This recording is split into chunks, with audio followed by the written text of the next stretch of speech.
Selain juga di bagian leher depannya itu dia udah ada pahit jahit yang bukan pahit. Bagi para pelaku usaha mikro, kecil, dan menengah atau UMKM, merasakan berjualan di platform daring atau e-commerce marketplace merupakan angin segar dan jalan pintas menuju omset berlipat.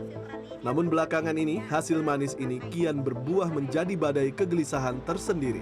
Sejumlah platform e-commerce besar di Indonesia serempak menerapkan kebijakan kenaikan biaya administrasi hingga beban komisi layanan bagi para penjual. Tak tanggung-tanggung, skema potongan baru ini dibebankan berdasarkan kategori produk dan status level toko, dengan total potongan aplikasi yang bervariasi, tergantung aplikasi marketplace yang digunakan penjual. Bagi korporasi besar, angka ini mungkin bukan masalah. Namun bagi pelaku UMKM, tingginya biaya sewa lapak digital ini adalah ancaman nyata bagi dapur mereka. Sejak bulan Mei 2026, sejumlah platform marketplace mengalami kenaikan harga admin fees sekitar 15-20%. Hal ini tentu membuat para pelaku UMKM semakin tipis margin penjualannya. Lantas bagaimana respon mereka terhadap kenaikan tersebut? Salah satu yang merasakan pukulan telak dari kebijakan ini adalah Delmiatri, seorang host live shopping sekaligus penjual pakaian jadi di Tanah Abang, Jakarta Pusat. Bagi pelaku UMKM seperti Delmi, kenaikan ini tentu terasa sangat mencekik. Jadi bahan apa? Bahan feeder. Di bahan apa? Bahan feeder. Keuntungan dari menjual pakaian yang sejak awal sudah tipis, kini harus rela dipangkas lebih dalam lagi untuk membayar beban biaya layanan aplikasi. Kalau kata aku sih nggak wajar ya kayak karena kita itu udah nanggung biayanya. Jadi untungnya di kita tuh cuma sedikit Kak. Ditambah lagi kalau ada nih customer yang retur ya kayak nanti biaya returnya juga ke kita Kakak.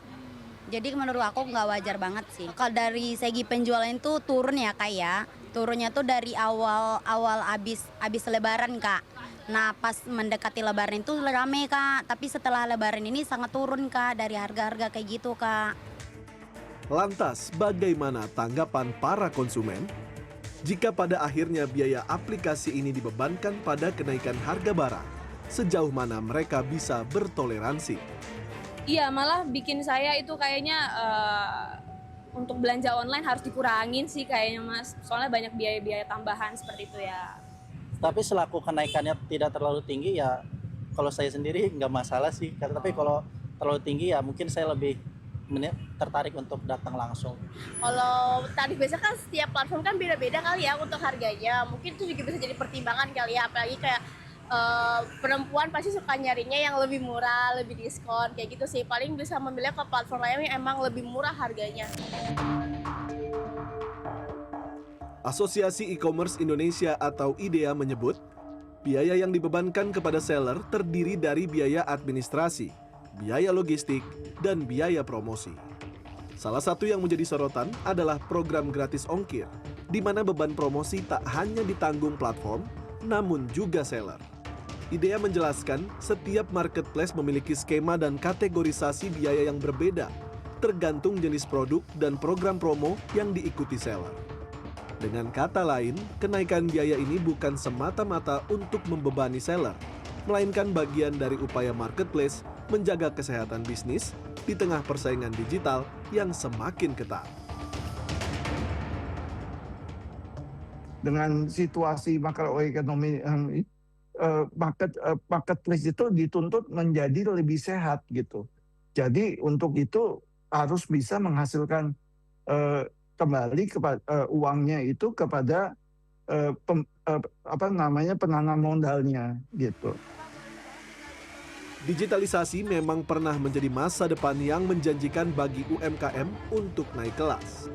Namun kini, ekosistem yang seharusnya mendukung itu justru terasa kian menghimpit. Kini, regulasi yang adil dari pemerintah, serta penyesuaian tarif yang saling menguntungkan antara penyedia platform dan pelaku UMKM menjadi harapan satu-satunya agar roda ekonomi masyarakat bisa terus berputar di ruang digital. Tim Liputan CNN Indonesia, Jakarta.